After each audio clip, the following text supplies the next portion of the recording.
Hi hello welcome back to our channel. నేను మీ సాజన. ఈరోజు అయితే ఒక మంచి రెసిపీతో అయితే మీ ముందుకు వచ్చేసాను. పిల్లలకి హెల్తీ విషయంలో కూడా ఇలాంటి రెసిపీని అప్పుడప్పుడు చేసి పెట్టాలి. కానీ వాళ్ళైతే తినరు కాబట్టి వాళ్ళకి నచ్చేలాగైతే ఈ కాకరకాయ పులుసును అయితే ఈరోజైతే చేయబోతున్నాను. మా ఇంట్లో పిల్లలైతే మాత్రం చాలా ఇష్టంగా తిన్నారండి. అంతలా బాగుంది రెసిపీ. ఒకసారి మీరు ట్రై చేయండి. దానికోసం అయితే ఇక్కడ నేను పొడవు కాకరకాయలు తీసుకున్నానండి. అంటే సైజ్ అనేది పెద్దగా ఉంటే చేదు ఎక్కువగా ఉండదు. అదే చిన్న కాకరకాయలు అయితే ఎక్కువ చేదు అనిపిస్తాయి. అందుకని పెద్దవి తీసుకున్నాను. ఇంకా దాన్ని అయితే ఇలా నీట్గా చెక్కు తీసేసుకొని అయితే ఇలా 2 సైడ్స్ అయితే ముడిమ ఉంటుంది కదా, దాన్ని అయితే ఇలా కట్ చేసేసుకొని రౌండ్గా అయితే కట్ చేసుకోవాలి. ఇక్కడ నేనైతే మినిమం అంటే చిన్నగా కట్ చేశానండి.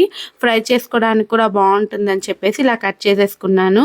ఆ తర్వాత అయితే బౌల్లోకి తీసేసుకొని అంటే మనం కట్ చేసి పెట్టుకున్న కాకరకాయలని ఇందులో వేసేసుకొని అందులో కొద్దిగా పసుపు అలానే కొద్దిగా ఉప్పు వేసేసుకొని మంచిగా కలుపుకోవాలన్నమాట.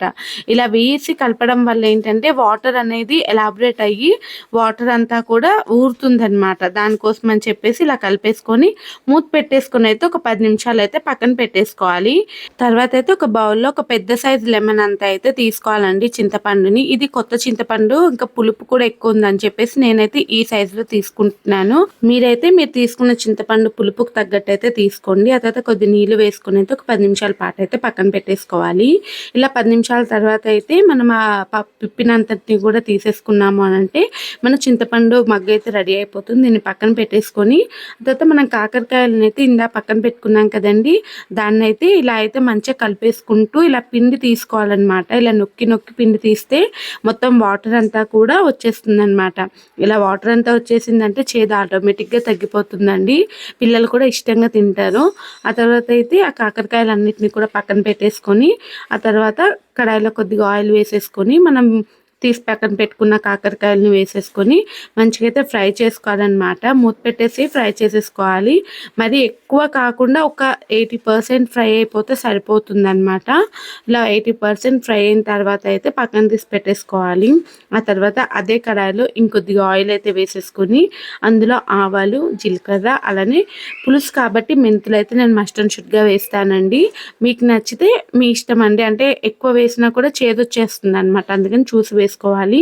ఆ తర్వాత అయితే పచ్చిమిర్చి అలానే సన్న తరిగి పెట్టుకున్న ఉల్లిపాయలు కూడా వేసేసుకొని ఒకసారి బాగా కలిపేసుకున్న తర్వాత దంచిన వెల్లుల్లి వేసుకోవాలండి. ఇక్కడ నేనైతే పులుసుకి అయితే పక్కా దంచిన వెల్లుల్లి మాత్రమే వాడతాను. ఇవన్నీ కూడా ఫ్రై అయిన తర్వాత ఒక పెద్ద సైజు టమాటో ఒకటి తీసుకొని ఇలా చాప్ చేసుకుని అయితే ఇందులో వేసేసుకోవాలి. ఒకసారి బాగా కలిపేసుకొని మూత పెట్టేసుకొని అయితే ఒక 5 నుంచి 10 నిమిషాలు మగ్గించుకోవాలన్నమాట. అంటే టమాటా మగ్గేంత వరకు అయితే మగ్గించుకోవాలి. ఆ తర్వాత అందులోనే కొద్దిగా పసుపు అలానే మీ కారానికి తగ్గట్టు కారం, మీ రుచికి తగ్గట్టు ఉప్పు వేసేసుకొని ఆ తర్వాత కొద్దిగా జీలకర్ర పొడి, ధనియాల పొడి కూడా వేసేసుకొని మొత్తం కలిపేసుకోవాలన్నమాట. ఈ మసాలాలన్నీ కూడా ముక్కలకు పట్టేలాగా కలిపేసుకున్న తర్వాత పక్కన తీసి పెట్టుకున్న చింతపండు మగ్గు ఉంటుంది కదా, అదైతే ఇందులో వేసేసుకోవాలన్నమాట. పల్పంతా తీసేసుకుంటూ వేసేసుకోవాలి. ఇలా వేసుకున్న తర్వాత అయితే మనం ఇందాక వేసుకున్న స్పైసెస్ అన్నీ కూడా దీంట్లో కలిసేలాగైతే మొత్తం అయితే ఒకసారి కలిపేసుకోవాలి. ఇలా ఆయిల్ పైకి తేలేంత వరకు అయితే మంచిగా ఫ్రై కానివ్వాలన్నమాట. ఆ తర్వాత అందులో అయితే మనం వేయించి పెట్టుకున్న కాకరకాయని కూడా వేసేసుకొని ఒకసారి బాగా కలిపేసుకొని కొద్దిగా వాటర్ని అయితే యాడ్ చేసేసుకోవాలి. అంటే మీకు పులుసు ఎంతలా కావాలంటే అంతలా వాటర్ వేసుకొని మూత పెట్టేసుకొని అయితే మంచిగా మగ్గించుకోవాలన్నమాట. ఇలా ఆయిల్ పైకి తేలుతుంది అని అనుకునేటప్పుడు ఒక స్పూన్ దాకా వేయించిన నువ్వుల పొడి అయితే వేసుకోవాలి. ఇలా వేసుకున్న తర్వాత ఒకసారి బాగా కలిపేసుకోవాలి. అలా బాగా కలిపేసుకున్న తర్వాత మీకు నచ్చితే కొత్తిమీర కూడా వేసుకోవచ్చు.